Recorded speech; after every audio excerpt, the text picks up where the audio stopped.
Yeah.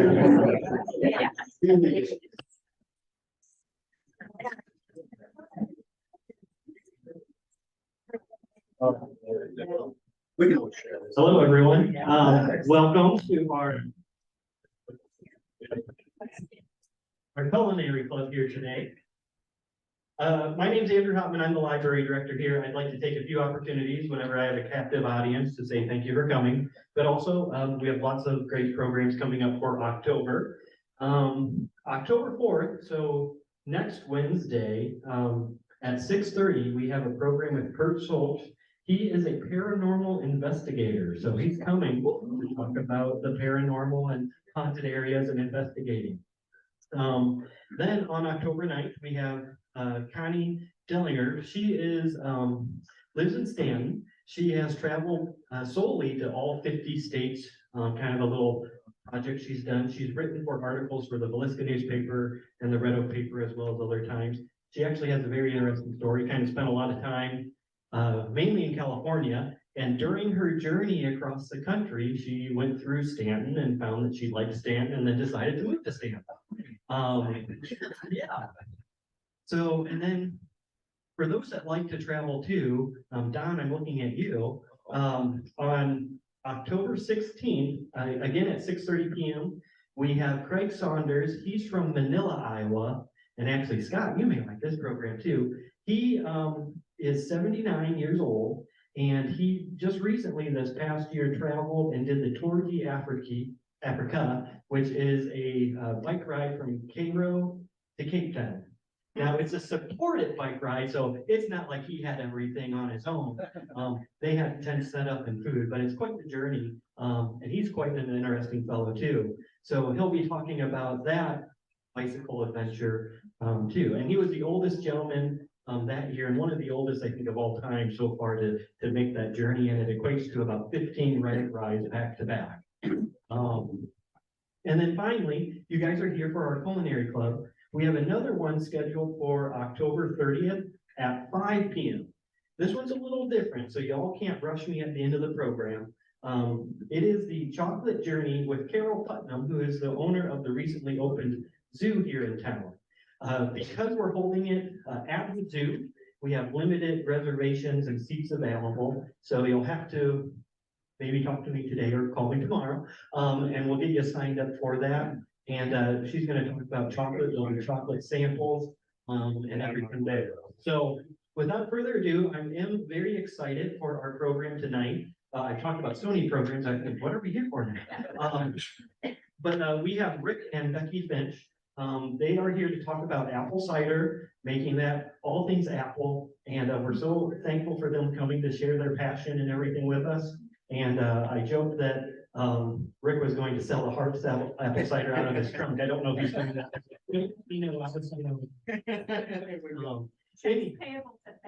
Yeah. So without any further ado, let's welcome them to the library.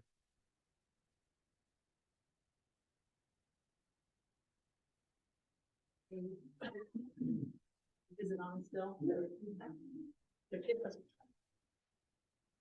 Is it there? Hello, everyone.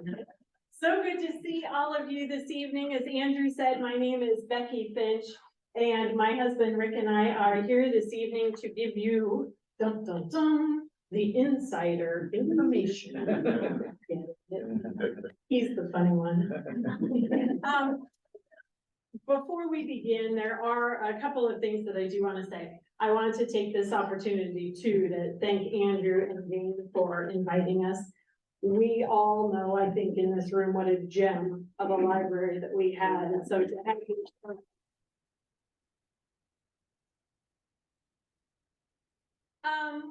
we are going to take you on a little bit of a Rick and Beckie journey with apples, and it has been a fun, probably 20 plus years that we started getting into apples, but I'll explain a little bit more about that.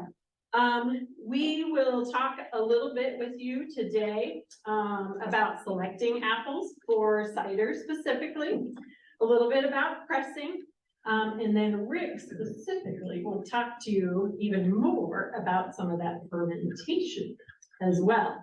So we've got a nice evening in store for you. The big takeaway that I would love all of you to have this evening is that apple cidering, apple anything, can be as simple as you want to make it, or it can be as intense and exciting and in-depth as you want to make it. So some of the information we give you, you may just say, okay, well, that was interesting, and you go home and you forget about it. But some of it, you may say, I hadn't really considered that before. So we're happy tonight to be able to share some of those tips and tricks that we've learned over the years. I will start by giving you that bit of a Rick and Beckie journey, if you would like to go ahead with the slide. Can you believe this cutie little picture right here? That picture is over 20 years old. That was before we were even married, I think, wasn't it? Yes, that was the farm of love. So we were both agricultural and domestic supervisors at the 1850 farm at Living History Farm. Beckie will probably talk about that, but our assistants were also dating at the same time. So internally, it was the farm of love. Externally, it's still. Absolutely. Yes, when Rick and I first met, working together at Living History Farms, and so that actually really kind of shows you the love of history that we have, specifically as it pertains to our ag history here in Iowa. Son's Day. Rick actually mentioned to you that he was the ag supervisor at the 1850 farm, so he actually farmed with oxen, grew and raised all those great hairy pigs that you don't really see around too much anymore. Ossabaw Island of pigs, the breed that we raised. And I got really into food preservation, which is also a major part of ag history. And in fact, even this evening too, I did bring some of my favorite historic cookbooks with me that I have even plugged some of them away with multiple apple recipes that you're welcome to take a look at. One of my favorites is, you all, or many of you, I'm sure, have heard of the Fanny Farmer cookbook, the Boston Cooking School cookbook. The one that I have standing up over here is from 1898. It is a reproduction, so you're welcome to thumb through it and take a look. My second favorite one, or maybe it's even my first favorite one, is this little itty bitty one over here that is literally called The Frugal Housewife. So I learned everything right from The Frugal Housewife. That is actually an 1832 cookbook. One of the themes that I picked up on with some of these older recipes, in regards to apples, of course, there were some little bit different flavorings and things going on with some of the apples. Sugar, of course, was a major form of preservation. So was fermentation. Was even just storing in a cellar. So there were multiple opportunities for that. I saw a lot of recipes for apple custard, which I kind of looked at like apple custard pie. I saw a lot of references to apple pudding, and not like a pudding like we would get from the grocery store today, but like those puddings like you think of almost like a dumpling that you actually steam, a steamed pudding from you. You have done that. And there were even multiple references to apple water that was used for invalids, it told me, for stomach aches, which if you think about it, doesn't that make a lot of sense? So there's some fun things in there, but to get back to the cider and the Rick and Beckie story here from Living History Farms, and our love for that agricultural history, we decided that we would seek new territory, and we moved to the Great Lakes. Specifically, we moved to Toledo, Ohio, which was right near Rick's family. Rick actually grew up near Ann Arbor, Michigan. So we spent a lot of time in Michigan. And one of our favorite places to go in Michigan was up by Traverse City and that Leelanau Peninsula area. We absolutely love it. And we'd go there every summer if we could. So you went from 20 some years ago to about 10 or so years ago. And while we were up visiting and vacationing, we of course touched base with another friend of ours who was also involved in agricultural history, who was a foodways expert. This woman is amazing, so she can actually read these, yeah, amazing stories. She happened to take us to this place in Sutton's Bay called Tandem Ciders. Whoa, did that open up a whole new world for us. We had never, this was hard cider, and we had never had hard cider that was so delicious. The hard cider from our youth was very American, very sweet, and not necessarily what we liked in a cider. This place, Tandem Ciders, and this little picture right here, allowed us to try hard ciders that had different fizz to it, different flavors to it, because they would take this variety of apple and this variety of apple, and they would mix this much and that much and put it all together and come up with something different for their varieties of hard apple cider that they created.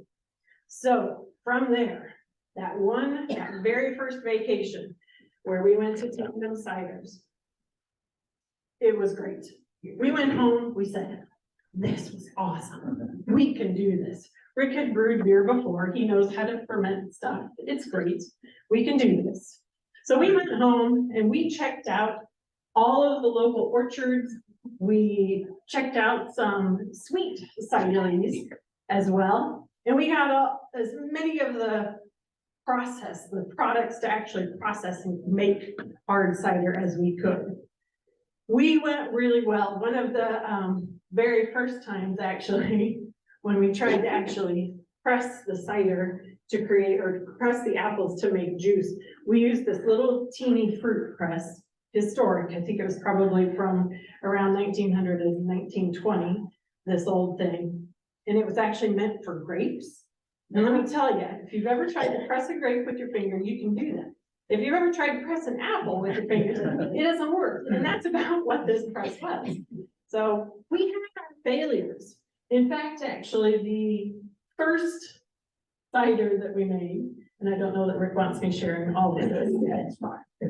It's fine. The first cider that we made, actually, we called it Erie's Own. We went up to an orchard in Erie, Michigan, and we had decided that we would just go ahead and get some fresh pressed apple juice and try to make our own cider. So yeah, I like to name my ciders. So I was like, oh, Erie's Own, that's gonna be our first one. It's gonna be so great. And this is just an example of do your research first and actually follow directions. Again, this guy Tandem, man, he made it look so simple. So I got up there and I got my juice and I did the yeast all wrong and I did my timing all wrong. And so I renamed it Dirty Old Sweat Socks. That doesn't stop us from drinking. You know, there's a time and a place for everything, and there was a time and a place for dirty old sweat socks. And so we went for it. So we literally started at the very beginning, and it has been great fun along the way. So go ahead, Rick. We want to talk a little bit, just so you have a bit of a frame of reference on some of the styles of ciders. And if we make any references that you may or may not have heard of. Typically when Rick and I talk about cider, we talk about hard cider, the fermented with a little bit of alcohol in it. And that is probably from some of our historical background. Both of us are big fans of English cider, and English hard cider is just simply called cider. The non-alcoholic version that you all had tonight from our trees, that is what is considered sweet cider. So if we use those terms, sweet cider, hard cider, that's what that means. The other piece of that too, that a lot of people may not have thought much about, is in the US in particular, you see a lot of apple juices, and that's that shelf-stable juice, apple juice that you can see on the grocery stores. That has been filtered a bit more. If you notice from our cider, I'd say that it's almost like there's a little bit of pulp almost, it feels like it's textural, where the juice has been filtered, and so there's not as much of that texture. And it is usually highly pasteurized then as well to make it shelf stable.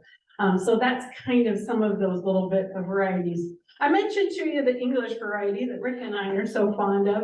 That one, English varieties themselves actually have a really nice balance to them, a nice complexity to them. They are well-rounded, they're sweet and tart, so really quite tasty. It was a good base for us to kind of think about as we were entering the journey into cider making. French cider, I think I actually probably like French cider a little bit more than Rick. French cider is exactly what you think of it.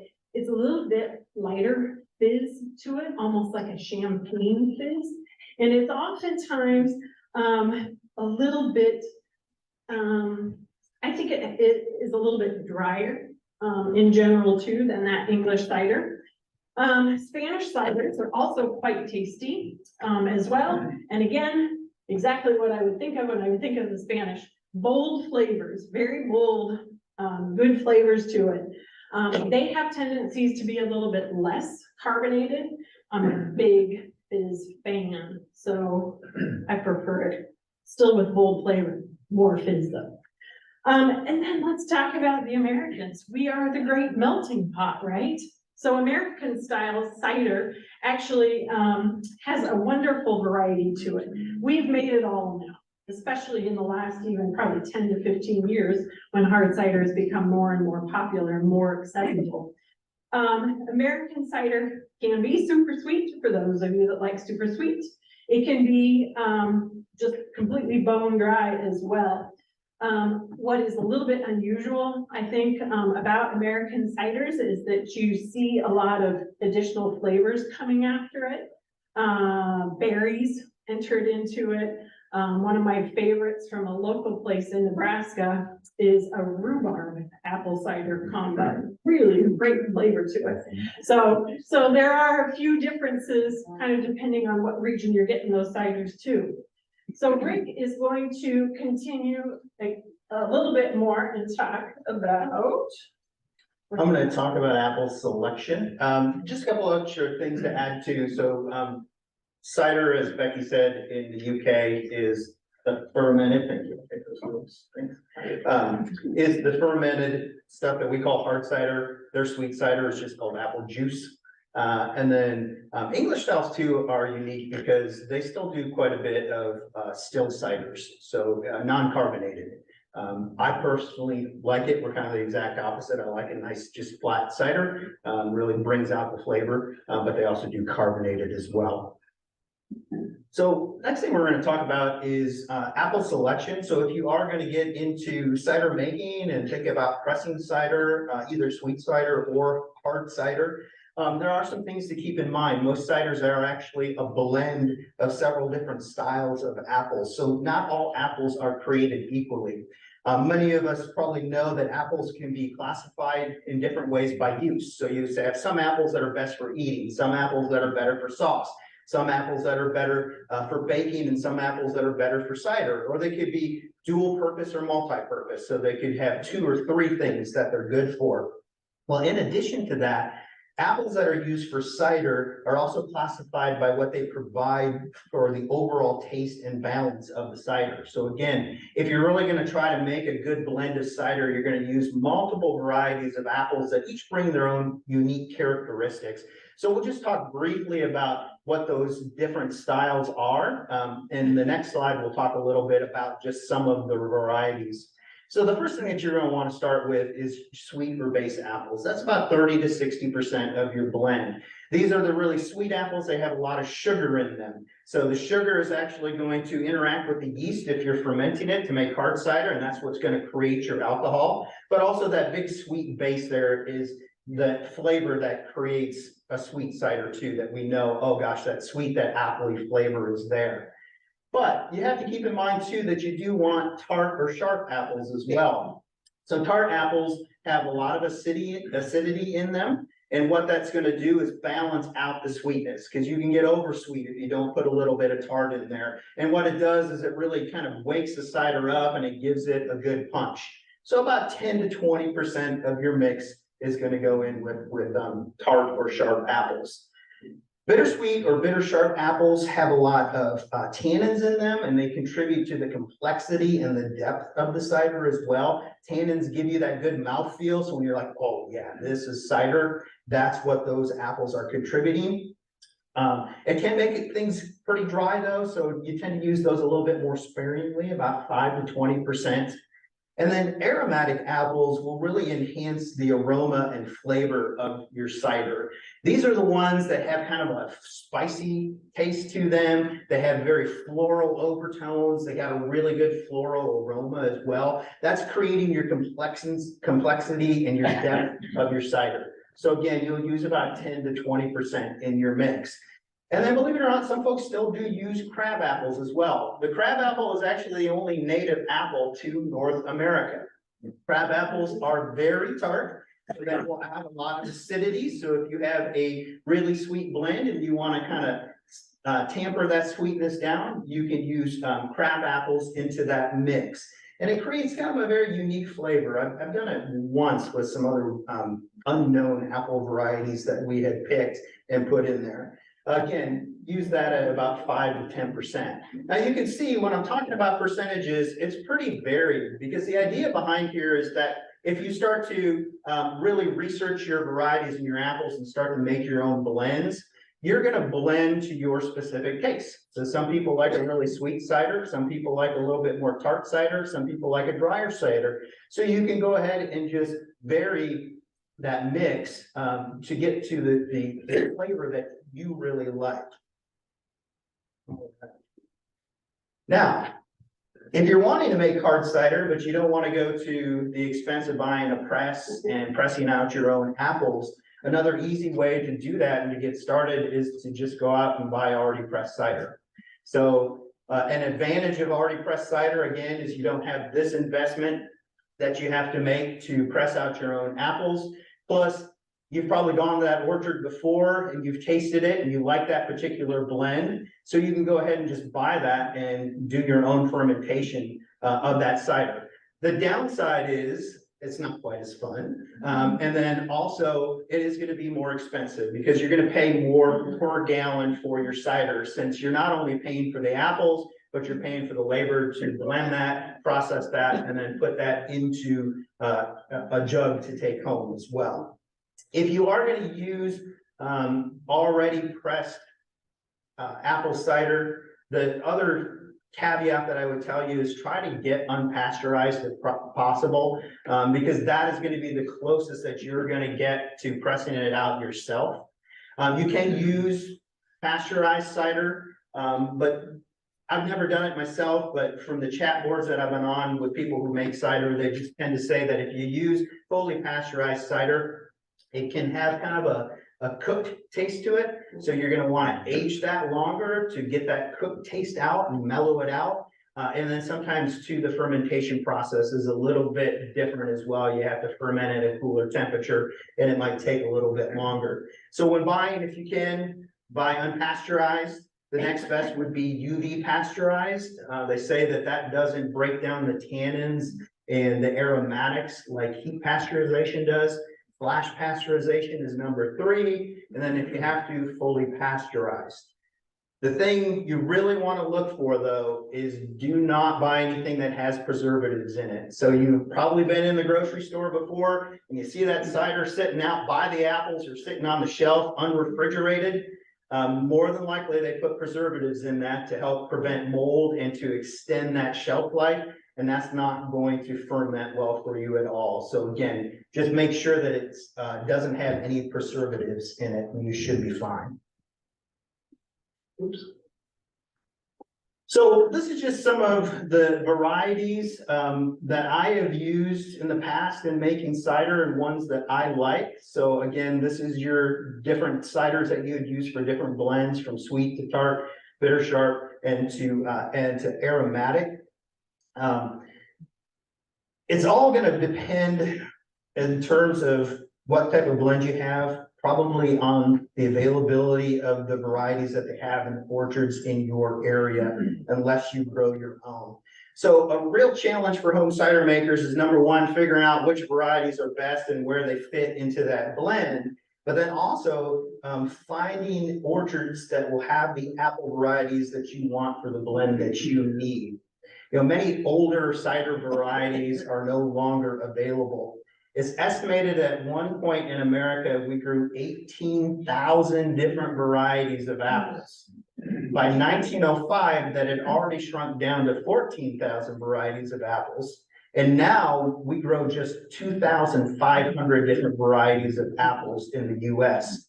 Of that number, only 100 varieties are actually commercially grown. And of that number, 15 varieties make up 90% of all commercial apple production.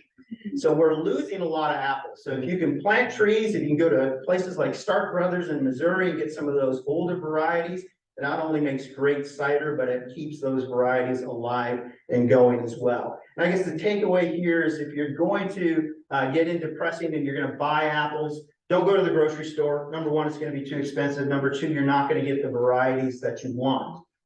Go to some of your local or your regional orchards, because some of these old varieties are still there. And sometimes you can find just one or two trees. But for example, I went online and looked at Ditmars over near Council Bluffs. They have Empire, John of Gold, McIntosh, Ida Red, Gala, all good ones. Kimball's has about 9 varieties as well. I do recommend that if you're going to get into it, have an online source or get a book, even better, because you can bring it with you, like Apples by Roger Yepsen.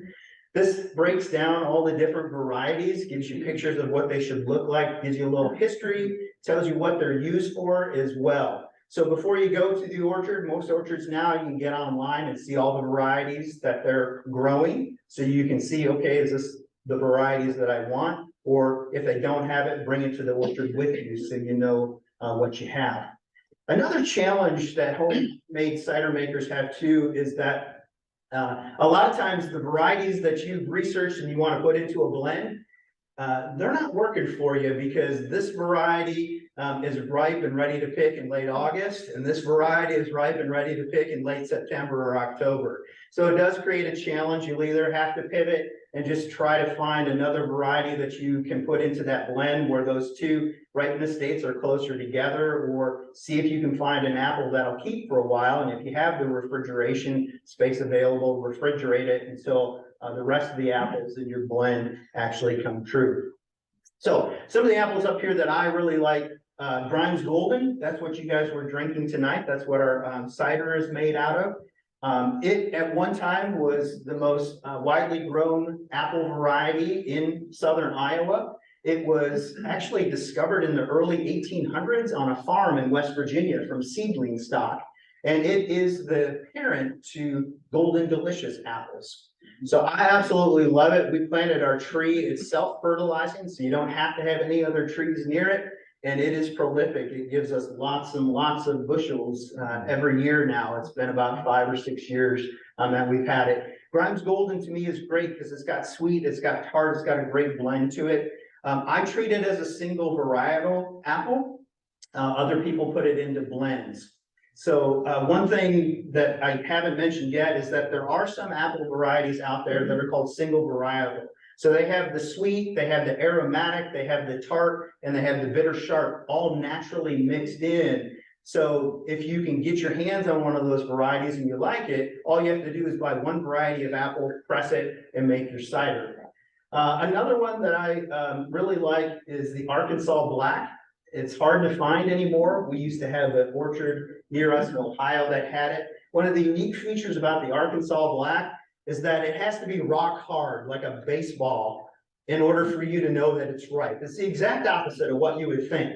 But when it's hard like that, you'll pick it and then let it sit for a while and it'll soften up and be ready to eat. The Empire and the Stamen wine sap and the wine sap were always a staple of mine when I'm doing blends, if I can get them. And then this one, the Winter Banana, is really cool. So the Winter Banana was developed or discovered in Indiana in the 1870s.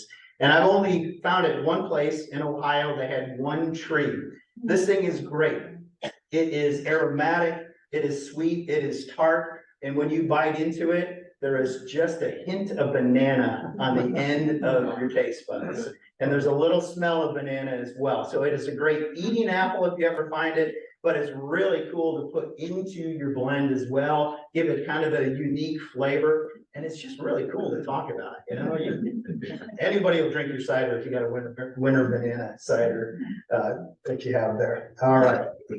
So the last thing that I want to share with, apple varieties is that, if you are going to an orchard to get your apples, seconds are your best friend. So seconds are just apples that have blemishes on them, or they might have little cuts in them. They're perfectly fine to eat. They're perfectly fine to make into cider. They just don't look as pretty as the stuff that they put on the counter in front of you. And so they're cheaper. So typically you have to go in and you have to ask them if they have seconds, because they'll keep them in a refrigerator in the back. You typically have to buy them by the bushel, but you're gonna save a lot of money if you buy seconds instead of buying first. All right. All right, so now we're gonna talk a little bit about pressing and show you how apples are actually pressed with the cider press. So if you are raising your own apples, or you're picking from a friend's apple tree, or you've gone to a you-pick orchard and you pick those apples, first thing that you're gonna do is actually put them in a cool, dry place, put them down in the basement if you have one, and let them go through what they call the sweat. I typically do it for 11 days. I've seen it mentioned from 2 days all the way up to several weeks. But you don't want to press apples that are just picked off the tree. You want to let them kind of ripen a little bit more, and you want them to actually start to break down and allow those sugars to really start to build up and those juices to be flowing. You don't want to mush you when you pick them up, but you do want them to get that juice going so that when you press, you're going to get more juice out. They're not in the refrigerator. No, good question, yeah. If you're gonna keep apples, so, you know, let's say you picked it and you wanna prolong them for a month or two, and again, you'll have to look, varieties will dictate how long they'll last. There's one variety of apple, and I can't remember what it is now. You won't get it anywhere outside of the region where it's grown because the skin is so soft, it'll bruise easily and it just doesn't keep. So put them in the refrigerator if you want to keep them a little bit longer, like say get them from October until Thanksgiving or something like that. Or with the sweat, just put them in baskets, put them down in a cool, dry place, and just let them sweat out. And then once you've gone through the sweat, then you're just going to clean and prep your apples. So you're going to wash your apples, especially if you bought them from a modern orchard that may have pesticides or spray on them. And then prepping is just simply cutting off any rotted spots, or if you have some worms, don't throw those apples out. Probably half or 3/4 of the apple is fine. You just cut away the part that looks bad. And then if you have a small press like we have here, you also want to just cut those a little bit smaller because the grinder in here is pretty small. So if you were to do a half an apple or a whole apple, it's not going to grind very well and make a very good pulp for you. So you'll cut that down a little bit more. It kind of depends on what type of press that you have as well. This is just a home press called the Pioneer Junior. It's got a single barrel. It's got a grinder up top here that has some dull teeth, but when the apples go in, it kind of shreds them and drops them into the barrel to make our pulp. You see that we have cheesecloth here so that when all of that gets pressed down to make the juice, the pulp isn't shooting out the sides of the barrel and getting into your cider. And then this is just a simple screw press. So we'll put a plate over the top of the apples. We'll screw the press down onto the plate. And just that pressure is what's actually going to create the juicing. Some bigger styles, and you can see older styles in the pictures, or some of you may have seen them from museums you've been at, have double barrel systems on them. Some I've seen are actually super small. They don't have a grinder on them. So then you either have to food process them, or like Scott, I think he built a grinder out of a garbage disposal, if I'm correct, to get his pulp. So that's another way to do it. Now, if you're a commercial cidery, if you're an orchard pressing it out, they have hydraulic presses that just come down. And depending on the size of the press, they can press anywhere from 2 bushels to 200 bushels of apples at a time with that hydraulic press. Yeah. You have to peel your apples before. Nope, we'll show you guys. Where's our apples? Yeah. There we go. I'm gonna give Rick a little bit more light here so you all can see it. Yep. All right, so we have just washed our apples and then Becky got them cut up into about quarters for us. And, Are those all from your tree? they are, yep, these are all Grimes Golden. Again, I treat it as a, single variety apple, because I think it makes a really good cider. I hope you guys agree with the cider that you sampled. You can blend this too. We do have 5 trees, but the other trees aren't quite as advanced as the Grimes Golden, so we're getting a few, and I'll occasionally mix that in too. Again, this can be as simple as complex as you want to be. One year, our trees, all the apples fell off, and so a friend of ours said, "Hey, we got an old apple tree on our property." Didn't know what variety it was. We went ahead and went out and picked it, prepped them. Went to Ladoga LeBlanc, got a couple other varieties that would give us more aromatic and a little bit of tart as well, and press that out. So again, just depends on, again, how intricate that you want to be. So yeah, thank you. Becky reminded me, we probably want to catch this cider. So that's another important thing, have a vessel to catch it. I usually have a screen as well. So when I do pour it into a bigger bucket into the carboy, usually there's not a lot of bits of apple in there, but just to be on the safe side, we just strain that out. And then we put the lid on and away we go. Ponchos for the front row. It's not Gallagher, we'll be all right. We just start cranking. There we go.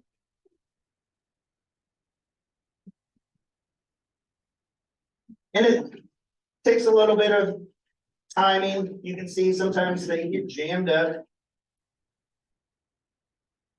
And some of them get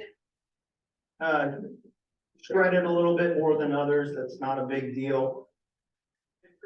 Yep. Somehow I always get the job of cranking. I don't know why. Grinding with the bits, right? And that's correct. Yeah, Good job. so There you go. this kind of breaks it up into smaller pulp.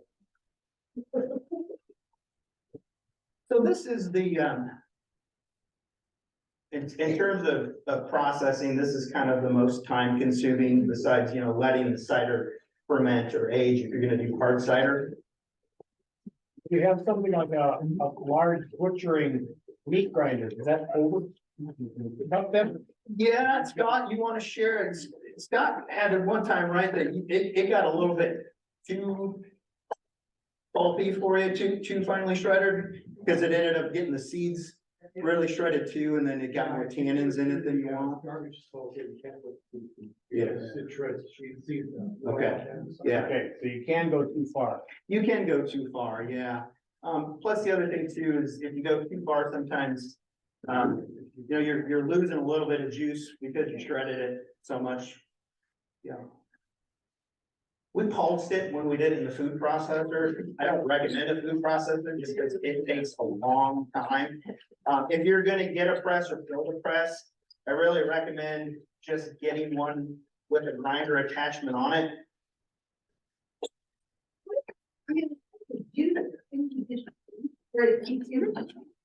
Juicers gonna get it pretty fine too. Juicers are what they actually use to make apple juice.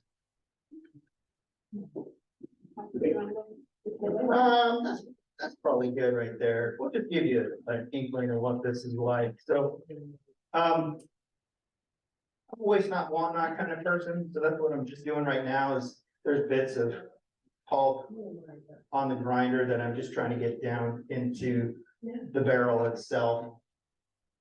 So once you've had the amount of apples in there that you want, just kind of spread them out. Gonna put your cheesecloth down over the top of it. And then I have this wooden plate that's reinforced with a piece of metal.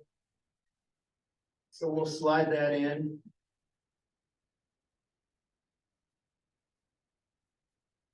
I'll back it up just a little bit. So this little piece of wood, this is just something I've done. I've discovered that it's easier to get the apples into the barrel. So I put that little piece of wood there so I can tilt it down. And I got a little piece of wood on the back as well that just elevates the whole press a little bit more. So now we just. So there's no real reason that the grinder and the presser together other than convenience. Yeah, pretty much, yep.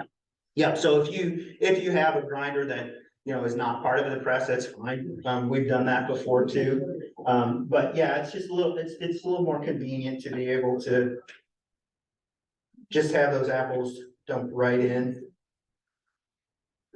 All right.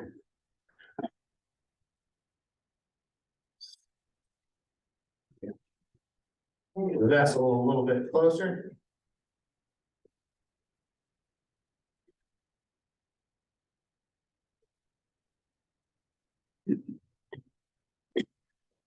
Everything is in it. You don't like any. I don't know, a lot. If I Yeah. drink enough cider, it keeps me pretty regular.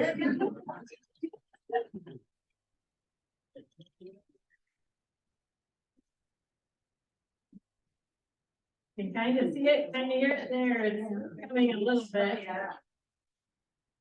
This is actually our first pressing of the season, so I'm thankful that we've got some nice juicy apples to be able to. Yeah, now, I think these probably could sweat a little bit longer. I think we'd get more juice out of them. Because we did pick these about 11 days ago, so they're at the minimum of a sweat. The other thing to keep in mind too is that the amount of cider that you get out of pressing is gonna be dependent on the variety that you have. So some are going to be juicier and sweeter, and so they're gonna give you more cider. Others are gonna give you less.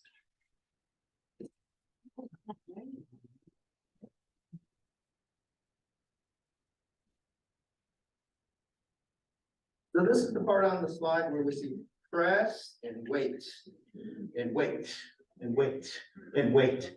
So the idea here is that you're gonna tighten this press down nice and tight. And then this isn't instant gratification. You get a little bit on it, but now you're just gonna let that press sit. Most people recommend at least a half an hour for the press to sit to get juice out. Some people will say, oh, try to leave it overnight so I can squeeze as much juice as possible. I don't have time for overnight. I got a really small barrel. I don't have patience for overnight either. So typically what I will do is I'll let it sit for about, 15 minutes or so and let it compress and get as much juice out as possible. At that time, we go back into the house and we prep our next batch for making another batch of it. And, at 15 minutes, I'll come back out and usually it's compressed enough that I can go ahead and tighten it down again. And I'll tighten it down and let it sit for anywhere from 2 to 5 minutes, depending on how much juice is coming out on that second tightening. So usually about 20 minutes total. But I will tell you that for us to do, 2.5, 3 bushels of cider, pressing it out takes most of the day. So it takes 6 to 8 hours, depending on how much cutting that we have to do. So it is really a labor of love and being able to keep this process alive. It's a lot easier to go out and to do it yourself. I had a buddy in Michigan that gave me a really big ego because he loved my hard cider. And he's like, oh man, Rick, I bet you this is a lot cheaper, isn't it? And I said, no, I could go out and buy a 6-pack of really good English cider. And when you put in all of the time and the labor and then the apples and everything else, it's actually cheaper for me to go to the store and buy it. But you know, what fun is that? You like to experiment and you like to have fun and figure out new things. So once we get the apple cider pressed, from here, really now it's, oops. did I do that? I do need to, Okay. let me get you back. All right. So now really, it's a matter of whether you want to ferment or not. You can have sweet cider, and that sweet cider will last for about 14 days at the most, or you can freeze it and save it for later, like we did with this batch that you guys were drinking tonight. Another thing too, to keep in mind is how do you want to do your blending? So if you are going to blend and do a variety of apples, you have options. I'm the kind of person that I like to keep it simple. So if I am doing a blend with different varieties, I'll do the math and figure out how many bushels or half bushels or pecks of each of those varieties that I want. Then I cut them all up and I press them all together and I make one blend. People who like to get a little bit more detailed will actually press each of those varieties separately. And then they have a little bit more control when they're blending to get a blend that they want. Some guys even go as far when they're making hard cider to actually ferment each of the varieties separately and then blend them at the end when you start to bottle and condition it. So almost like blending a bourbon or a whiskey. Again, I don't have the patience for that. So I put it all together and I do my own blending. Okay, so once that's done, if you decide that you do want to turn that into hard cider, then your next step is going to be the fermentation process. So apples have a natural wild yeast within the apple itself. There's wild yeast within the air as well. The old-fashioned way of making cider was you pressed out your juice, you put it into a barrel, you put it in the cellar, you opened your doors, the wild yeast from the apples and the wild yeast from the air would mix together. Eventually, you would start to see this foaminess and it would start to ferment and it would puke, is what they called it. So you would leave the bung off of the barrel and the carbon dioxide would come out of the barrel and it would puke cider up. I know, it sounds really appetizing. And then you just keep adding fresh cider to the barrel so that you wouldn't get any acidator genes or any contamination in it. And when it stopped puking, then you knew the fermentation process had ended and you could put the bung on. With wild fermentation, you don't really know what type of cider you're going to get. So just like every apple variety is not equal, different varieties do different things, every yeast is not equal as well. So there are all sorts of yeast depending on what type of cider you want to make. If you want a very apple forward flavor and bold flavor, if you want a very dry cider, if you want to mix somewhere in between. So I've used Lalvin D47 and I've used cider yeast and had real good success. Lalvin D47 to me tends to make it kind of apple forward. I bought some of this Lalvin champagne yeast. I'm going to try that out. I've done Cuvée champagne yeast in the past, but I've realized that I don't really like that dry of a cider. So we'll see how that goes. So if you're not going to wild ferment, the first thing you'll do is after you've pressed out your cider, you're going to sulfate it. You put these things called Captain tabs in. What that does is just kill the wild yeast. You let that sit for about a day. Prepare your yeast by the directions, or you'll get Erie's old sweat socks. Prepare your yeast, dump that into your barrel full of cider, and then put your airlock on. So an airlock is just this little piece of plastic here that I'll fill up with water. And then you'll put it down in a cool, dry area like a basement and wait for the magic to start. You know the magic's going to happen and the fermentation's happening because you're going to see bubbles the first few days in that airlock going vigorously. What's happening is the yeast is interacting with the sugars in the cider and it's creating that alcohol and carbon dioxide and it's pushing that carbon dioxide up and out of the barrel itself. So again, just depends on what type of yeast you want to use and what type of characteristics that you are looking for. So that's your first fermentation. My first fermentation, they say it lasts for 1 to 4 weeks. Typically, I've seen about 3 to 4 weeks.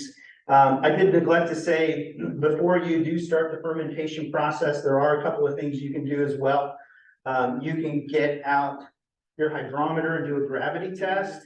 You record this down later on if you want to know your alcohol by volume. When you go to bottle, you're going to test it again, do a mathematical equation, and it'll tell your alcohol by volume. The other thing too is that your gravity, you can test this as the cider is fermenting over the 3 or 4 weeks. And once you start to see that really start to stabilize and stay at one constant reading, then you know your fermenting is almost done. You can also pH test as well. So you can put a pH stick in there and see where your pH levels are, because there's a sweet spot. If it's too low, it can be too sweet. If it's too high, it can be too tart. Same way, when you're done with the fermentation, you can test the pH level. And if it's still too high, you can add in some sweet cider to lower that back down.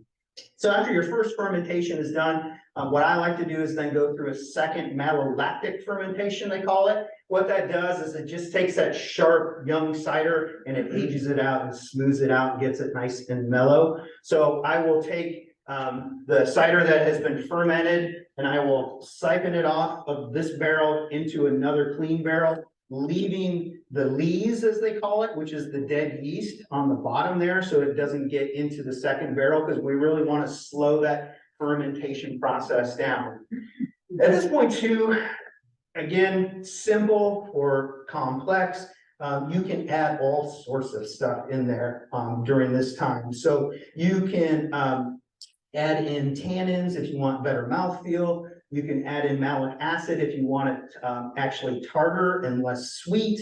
You can add in different clearing agents if the cider is cloudy and you want it more clear. Right before the first fermentation, if you really want to boost it up, dump a bunch of sugar in there. I did that one time with one I called Johnny Jump Up. I think I put 5 or 10 teaspoons of sugar or tablespoons of sugar in. Just shot that alcohol volume up to like 9%. Wow. Didn't need to do it a second time. But again, at this point, you can add yeast nutrients. Again, look through the books that we have up here if you're interested in that. All of those things do different things, but you can keep it simple too and just let it go through its malolactic fermentation. Once that malolactic fermentation is done, and you can sample that through that next fermentation, test it, see if it's got the right balance and sweetness that you want. And when you're ready, you can stop and you can condition it. So most of the time, what you'll do is add something called polysorbate. That's going to make sure it kills off any remaining yeast and stop that fermentation completely. At this point too, a lot of home cider makers, including myself, will back sweeten their cider, because you'll find that you maybe haven't developed that really appley, fruit forward flavor that you want. So people will put in additional pasteurized cider or apple juice or concentrate or even like cherry juice as well, or honey, to develop some different flavors. And then you're going to rest your cider. So you're going to bottle it. If you want still, no carbonation, put it in the bottles, cap it, and let it sit. If you want carbonation and you don't want to spend a lot of money on a CO2 carbonator, put a little bit of sugar in your bottle, and that will actually naturally carbonate it. You're going to need to let that cider rest for about a month or 2 at a minimum. I prefer about 6 months myself, because the longer you let it sit and rest in condition, the more it's going to develop the specific flavors, the more mellow it's going to get as well. So if I make hard cider in the fall, I'll usually wait until spring or early summer before I actually start drinking it. You can let it sit even longer. Some people go up to a year. I think they're nuts because I want to drink my cider. So I do everything I can to wait for about 6 months to do that. But you can sample and test along the way too. Month 3, month 4, month 5, take a sample of it and test and see if that's the blend that you want. The last thing that I'll say before I turn it back over to Beckie is, what did I do? It's right here. Keep a cider journal as well if you start doing this. So what I record is all sorts of information. I put down what type of varieties I've used, the amount of varieties that I've used, how many gallons that it gave me, what type of yeast I used and that quantity, when I started the fermentation, when I started the second fermentation, when I bottled it. So part of it is when you have that oh crap moment, I got cider down in the basement, where am I with it? You can reference back to it. But then also if you find a real winner and you have a cider that you really, really like, you have all the steps and you have all the information you need to replicate that the next year. Or if you have one that's pretty close, you have the information that you know to try to mix that blend a little bit differently or try a little bit different yeast in order to improve that. But again, as an old German-American farmer told me, there is no such thing as a bad batch of cider. Some are just better than others. Thank you. Can I ask you a quick question? What do you sanitize with? Yeah, bar sanitizer. So yeah, you can just buy little packets of bar sanitizer. You can dump that into everything. Yep, it's a really good way to clean and to sanitize. These yeasts are also dry, or are they? What's that? Are they dry yeast or? It depends. So I think the white yeast probably is.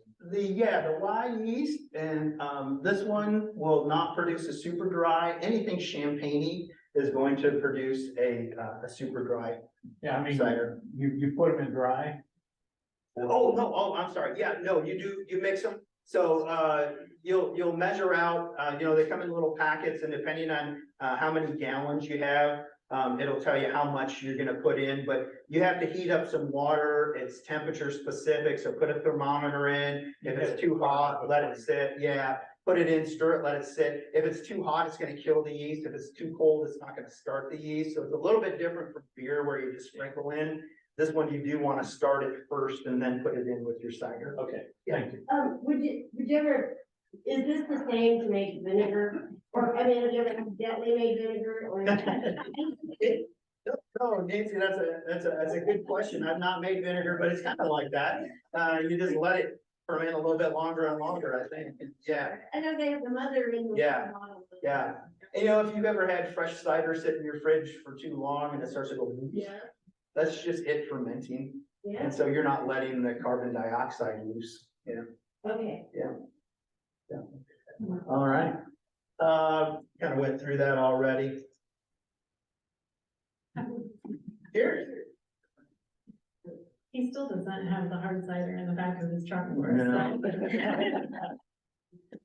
We do want to thank you all so much for coming tonight. I think that if you remember at the very beginning, I said cider making can be as simple as you want it to be or as complex as you want it to be. But the bottom line is have fun. I mean, this is a hobby for us. And if you saw even in the one picture of Rick with the press, that was our two nieces. And that particular year, not only did we have our two young nieces helping us out, but my mother sitting in the crowd over there was helping us chop up all the apples to actually get them prepped for the press in the first place.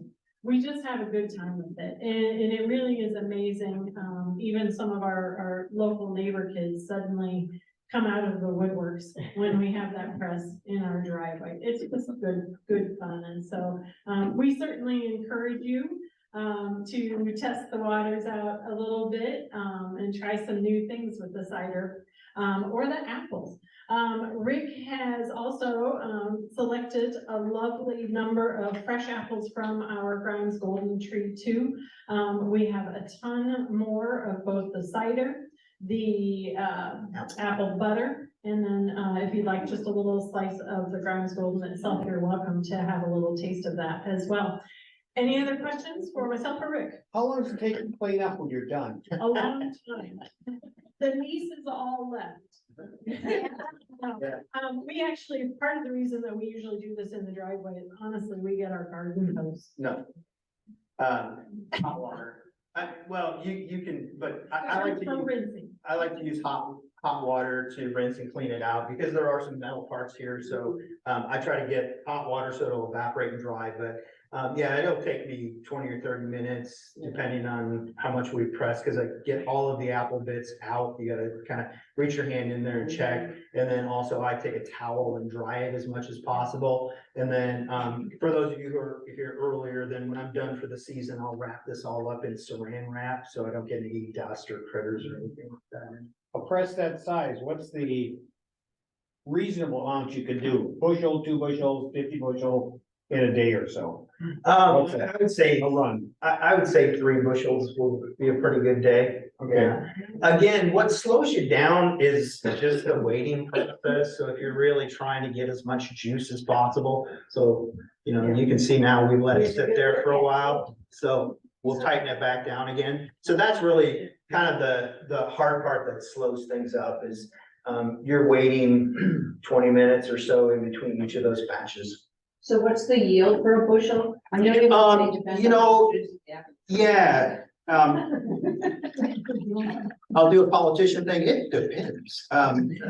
So typically, it'll be about 2 to 2.5 gallons, they say. What I found with this press and the time that I use it, I usually get about 1.5 gallons, sometimes 2 gallons per bushel.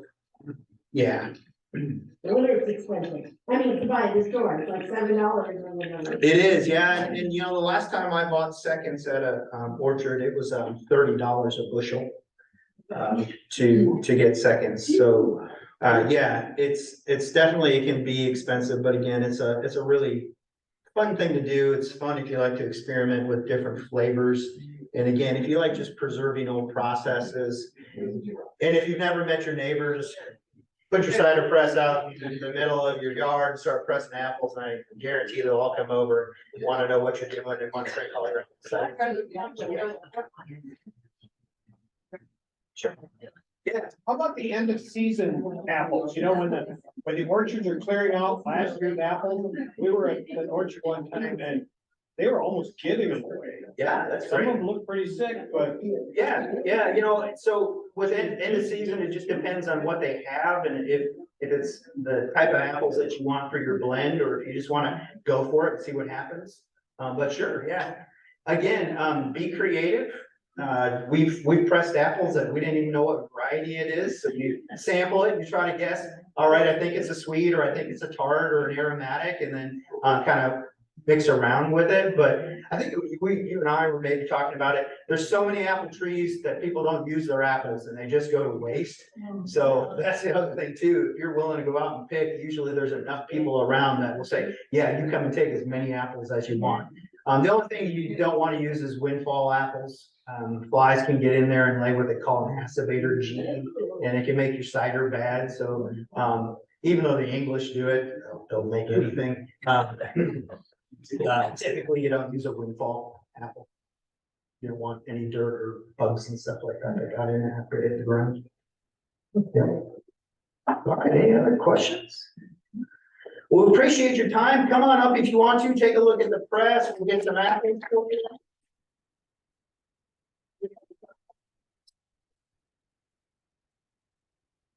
What is that?